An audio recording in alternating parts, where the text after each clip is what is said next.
Kung Fu Kenny, Cornrow Kenny, K. Mr. Morale, Monsieur Duquesne, King Cunt, Good Kid, Oklahoma. The biggest hypocrite of 2015 is a man of many names. Most of them self-inflicted, some of them, as a great man once said, thrust upon him.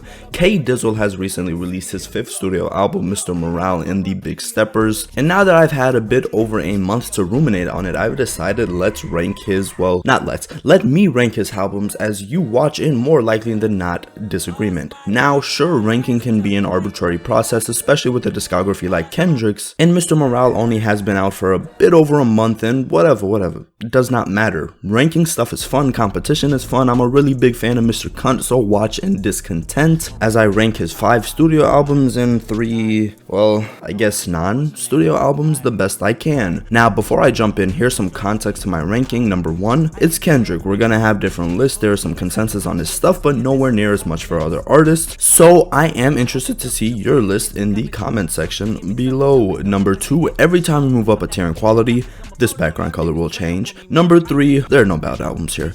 Everything is solid, so there will be some nitpicking here and there, especially towards the top, just for me to justify why I have one album over another. Let's get this shit.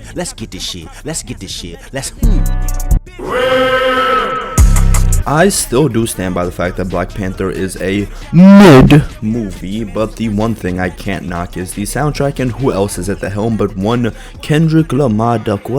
All the Kendrick songs are pretty good to great, except for Black Panther, which is kinda just meh. Aside from that, all the songs are enjoyable and are probably the best part of the movie, in my opinion. Overly Dedicated is a mix. Yes, of course, it's a mixtape, but Overly Dedicated is a mixtape, but it's also as close to an album as you can get without actually being an album. 53 minutes and 12 tracks, not much of a uniting thematic resonance to it, but it is definitely a group of songs that work together very well, as most mixtapes are. Overall, there are so many ideas here that Kendrick starts to touch on that are done well, especially for a 21 or 22 year old, but would go on to be perfected later in his career to such a high level that in a weird way it kind of detriments the mixtape album. It kind of detriments Overly Dedicated in a way that it probably wouldn't have been detrimented if I was listening to it in 2010. But back on the idea of a lot of these sounds and ideas being really well done but perfected later, we can look at P&P 1.5, which gives off a lot of the vibes that he would master in Good Kid, Mad City. Listening to this mixtape or album or whatever is like watching footage of Michael Jordan in college. The potential is so clear, but it's also evident that it's not all there yet. It's not a fully realized version of the artist. This viewpoint might be contaminated by the fact that we know who this person turns into, but nonetheless there's a lot of potential and also just a lot of entertainment value at face. This is a fun mixtape, a word that I might not say as much throughout the remainder of this video. The writing is alright, there are admittedly some rough lines in here. Production isn't bad, not super refined, but for the most part interesting. And just going through the track list, Growing Apart is a great intro with probably the only top class hook of the album from Jhené Aiko. Ignorance is Bliss is cool, but repetitive in a boring way. P&P 1.5 is immaculate on a lot of levels. Mr. Lamar's voice is much better than it is in the majority of the album. His voice inflections work so well, and it's not slouching lyrically. It's a song that feels like it was made by a hungry artist, and I can't ask for much more from this one. It's just once again something that I can see perfected in Good Kid, Mad City, so it's not all the way a 10 out of 10. Alien Girl, it's vibey, I guess. Opposite of Subtract is vibier. Michael Jordan, oh yeah, Michael Jordan. Believe it or not, I only half ironically love this song. ROTC is a solid interlude. Barbed Wire is good but kind of forgettable. Average Joe is one of the worst Kendrick songs I have ever heard. HOC is okay, kind of vibey. Kendrick's voice just isn't really doing it for me fully here. Cut You Off is another bad song, and She Needs Me is a nice outro. Overall, Overly Dedicated is about an 8 out of 10 as a mixtape, but it's like a 6 out of 10 as a Kendrick joint. Definitely has its high points, but there are just too many forgettable songs and some genuinely bad songs which you just don't get much of from Kendrick. Alright, here we go, third take. Section 80 is, in my opinion, the best that you can ask from a debut studio album. Best you can get? Absolutely not. College Dropout, Licensed to Ill, Illmatic, Straight Outta Compton, Miseducation, and Laurel Hill, just to name a few debut LPs better, but those are all-time great albums, reasonably speaking. Section 80 is an ideal debut for an artist, especially in the hip-hop realm. It's a perfect intro to who Kendrick is, the sounds, themes, and style that he delves into, and it's also a really good album in its own right. Simultaneously though, this is the album where Kendrick is most obviously wearing his influences on his sleeve. This isn't a bad thing, but it does keep me from getting that fully realized Kendrick that I talked about earlier. On this re-listen, it was much vibier than I remember it being, and it gave me a genuine musical high. There are some really high highs on this, but they just are more sparsely populated across the album compared to some of Kendrick's other work, and while I really do like this album, it definitely isn't the first or second or even fifth album that I think of when I hear Kendrick Lamar, given that it's 6th ranked on this list. Tracklist wise, F Your Ethnicity would be a 10 out of 10 intro, but thanks to Kendrick himself, I happen to know what a perfect intro sounds like, so 9 out of 10.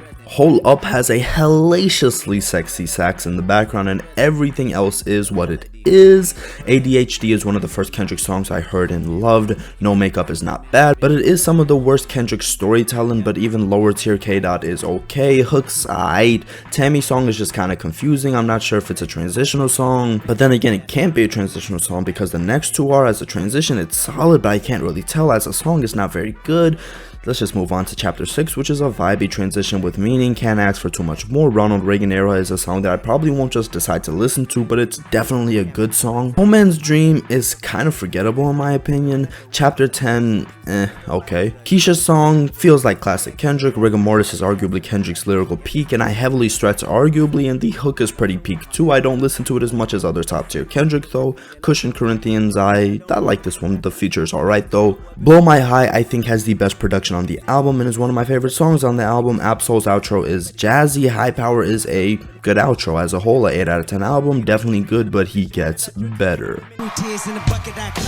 Still to this day, the biggest feat of this album has got to be the marketing. There's so much more that could have gone wrong here, but Kendrick made it so clear that this was, well, it was Unmastered, it was the leftovers. Kendrick got everybody's expectations as straight as possible before releasing this and didn't necessarily save his legacy because there's nothing to be saved from, but he most definitely avoided any possible pitfalls with releasing this. The album itself feels complete in its lack of completion. It's unfinished in a good way. The tracks are not neat, the hooks aren't cleaned up, the production is refined and hazy, everything feels grainy and, well, unmastered, which is all intentional. Everything that this was supposed to be, it was, so there aren't many complaints that I have with this. In general, I am a fan of all the tracks, except for Untitled 04, which is just kind of okay, and the latter half of this album is unnecessarily good, in my opinion. As everybody says, the fact that the leftovers of T-Pab and whatever other albums he was working on at the time makes an 8 out of 10 album in and of itself just speaks to the brilliance of this man. Here are the individual track ratings for me. I really like this album. Take off the foo-foo.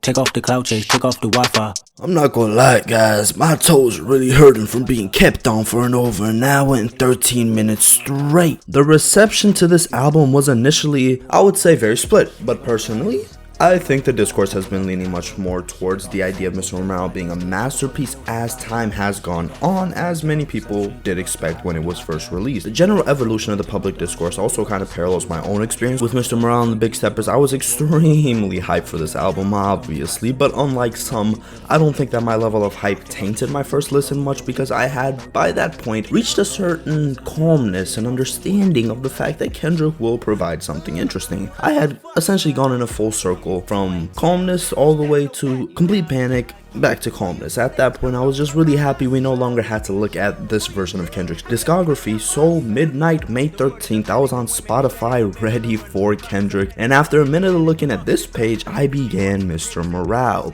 First listen, I genuinely just vibed. Second listen, I was more intensely listening to the lyrics. Third listen, it began to click a bit more. Then I went to sleep and woke up and listened to the album a few more times throughout the weekend, taking a break from the Mr. Morale listening. At this point in time, I probably would have put Mr. Morale below Section 80 on my ranking, so pretty low. Not because it was bad, in fact, I thought it was and still is a top 2 or 3 of the year album so far. but because it felt so much more disjointed and at the time less grand than a lot of his projects. So it's probably a good thing that I waited until now to review this album and officially rank it in my list of Kendrick albums. It also did feel a lot more derivative than anything else, but even at the time I couldn't get over thinking this was partially the melodic blue to Kendrick time. 5 or 6 listens in, I couldn't help but feel that I wasn't done with Mr. Morale. All these thoughts aren't wrong, but they're also not what I fully believed. But now with over 2 weeks to sit on the album, which yeah, I still don't have a full grasp on it, but I do think that my thoughts on it are much more formed than before. I'm probably 9 or 10 listens in, and I can easily say that this is a great conglomeration of sound. It has, I think, controversially my favorite beat selection of any Kendrick project. The homie Kendrick was working through some stuff and I fuck with it. As always, we got some bangers, we got a concept which I think was fully fleshed out, we got some emotional hits and a lot of thought-provoking stuff, like a lot of thought-provoking stuff. The 2 complaints that I have with this album are that there's only one top tier Kendrick song here in my opinion, which is obviously something that could change later on and as time goes on, and also the weak points here are some of the weakest Kendrick's had in a long time. And while the concept of a therapy session in the first disc being this tumultuous period of Kendrick's life and the second being a more triumphant and reflective retrospective is very well executed, it just isn't the most grand or effective or just plain best concept that he's put to an album he's made. Once again, absolutely amazing, but then again, it's just not the best. It's not on the level of the Good Kid, Mad City theme and concept. It's just not on the level of T-Pap. It's just not on the level of even Damn, in my opinion, as evidenced by the fact that I have all 3 of those albums ahead of this one. Going through the track list, United in Grief is another great opener. Not as good as a lot of his other openers, but another great opener and just a banger of a song. Actually, it might be as good as his other openers. This is a banger song. N95 is a banger. Worldwide Steppers has some of my favorite and most unique production of any Kendrick song, and it just keeps on growing on me even though it was already very high after the first listen. Die Hard is maybe my favorite on the album, not the best, but my favorite. It's really vibey and I think it's kind of underrated. Father Time is a song that I see getting all the love and I get it, but I also don't agree with it. It's obviously a great song with great meaning around the concept of how a father figure being there for you can still mess you up quite a bit, and Kendrick is near flawless on it, but I really don't mess with Sampha as much as others do. He just comes in too strong for me. It has grown on me a lot since I first heard it though. Rich Interlude, I really like this at first, but it has lessened in my estimation since that first listen. Also, I do understand why Kodak's inclusion is a controversial thing and understand how that controversy plays into what Kendrick's trying to do. I also completely get if his inclusion lessens the album for some, but it completely works for me. Rich Spirit is another banger, and all those people that are saying, why does he keep saying brother like that, is repetitive. Shut up. We Cry Together, peak theater. The performances are great, only flaw is that the piano feels too repetitive for me. In an album and song with so much experimentation, the best concept feels like it has the least experimental production, which kinda bummed me out. Purple Hearts sucks. I actually think this might be a bit controversial because a lot of people will be loving on this song, but this song sucks. I don't like the Ghostface Killah part. The Kendrick part is kinda mid. The only part that's good is the girl, I don't know her name, whoever she is, she did good on this. Count Me Out is the most damn song here, and there's nothing wrong with that. I don't know if this makes me boring, but I like bangers. I understand the meaning and importance of songs, but I'm not a critic. A song that sounds good is good for me. The meaning and all can make a song perfect, but damn, this a banger. Crown is nice, I guess, but I don't really fuck with it like that. I do certain other songs, I fuck with some other songs, yeah, I don't really fuck with it like that. Unlike Purple Hearts, I can see it growing on me since it has the most To Pimp a Butterfly Kendrick that we get here. Silent Hill is Disc 2's Rich Spirit. Savior Interlude has had the opposite of the Rich Interlude, where I didn't like it as much as first, but it's growing on me. Right now, they're both at that equilibrium for me, both 7 out of 10s. Savior Interlude might be better if you were to ask me like 10, 15 days from now. Savior is Kendrick coming to terms with who he is and is beautiful. It's like that one scene in all superhero movies where everything clicks for the team or hero or whatever. Auntie Diaries, oh, now, is this morally good or bad? That's up to the individual, but no matter what, I think it is effective. The writing is impeccable and the song as a whole is masterfully crafted no matter what you think about the implications. Mr. Morale is the most underrated song on this album. Mother I Sober, Mirror is a song. It's probably like an 8 out of 10 outro, but I don't really like it that much as a song. As a whole, 8.5 out of 10 album. We I was in 9th grade when Damn came out, and it really did feel like a cultural moment. Kendrick's most popular album, the one that won him the Pulitzer, the one with the best music videos, the one with the worst album cover, the one that swung for the most and, in my opinion, hit the third most. In my opinion, Kendrick is really good at matching the vibe of the musical landscape when he's dropping an album, while also just adding something completely new to it, and Damn just feels like one of the most 2017 things I can think of. To an extent, I want to say that it feels like Kendrick at his least inventive in the past decade, but that statement just also doesn't feel right. I also want to say that I prefer the jazzy feeling of the other two albums over the straight trappy vibe of this one, but that also just isn't the right statement. Even on top of that, I would like to say this is much closer to Good Kid, Mad City and To Pimp a Butterfly than I remember it being, but even then, it's still fairly far away, at least from my number one. It's actually kind of close to my number two. As a whole, I just can't pinpoint what about Damn just feels better than Mr. Morale, but worse than the other two albums. Partially, I have it above Mr. Morale because the lows are just much higher than the lows there. I also think that this is his second most cinematic album, which I do love me some cinema. There's legitimately no skips here, and there's a lot of top tier. K. DNA, Element, Humble, Lust, XXX, Fear, and Duckworth are all some of my favorite Kendrick tracks, and as with a lot of his albums, there just isn't a single bad track here. There's a lot of shock value in Damn that doesn't always work as well on replay. Then again, I think this is Kendrick's most replayable album, so take from that what you may. Okay, I'm just arguing with myself at this point. I really like Damn, 9 out of 10. Let's move on here. All the track ratings, reviews, bobbity bloobity blue. Listen here, this is T-Pap, I don't even know what to say. In terms of the internet, this is Kendrick's My Beautiful Dark Twisted Fantasy. I like this album for just about the same reasons that everybody likes this album. Why is the album ahead of it? Ahead of it, two reasons really. One is that not every song on To Pimp a Butterfly is as good on its own as it is in context of the rest of the album, which is arguably actually in favor of the album being better, but in this case it goes against it, at least for me, when it's being pitted against my Kendrick number one album. The second reason I'll get into later, tracklist wise, here are my ratings. No bad songs, all those 8 out of 10s are borderline 9s, and Mortal Man is a 10 out of 10 within the context of the album. That Tupac reveal is insane on so many levels. 9.5 out of 10 because I don't even know, man. It's a 10. It's a nah, but not the other one. It's a 10. It's a 10. Nah, it's 9.5 out of 10. 9.5 out of 10.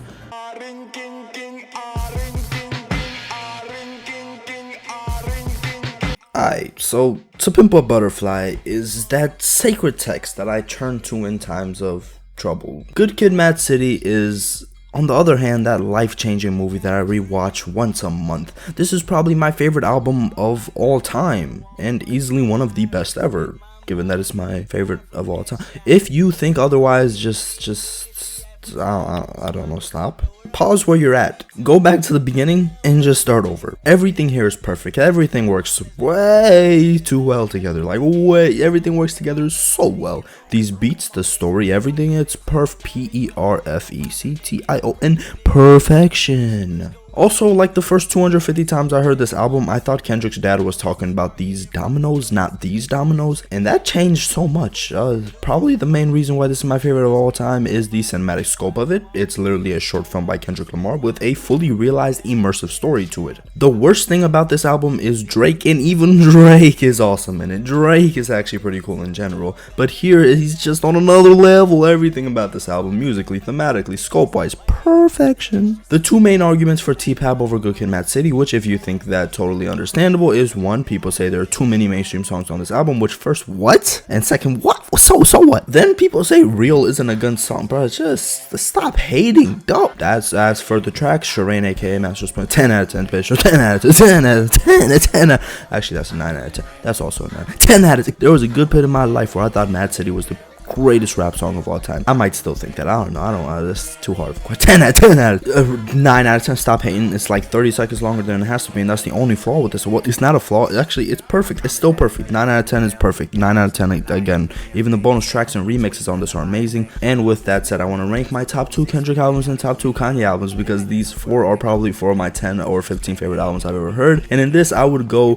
Good Kid, Mad City, My Beautiful Dark Twisted Fantasy, then The College Dropout, and finally by a very, very close margin To Pimp butterfly, you should go check out my Kanye video if you haven't. If you like this video and you made it to this point, you might as well just go check that one out. It's right there in the eye. Also, it will be linked at the very end of the video, and it's in the description down below. As always, thanks for the watch. Drop your rankings in the comment section down below. I want to see how much variety in our list there is. It also wouldn't hurt to like this video, sub to the channel, and or check out some of my previous videos. On the right is my Kanye rank video, and on the left is a video YouTube thinks is best for you.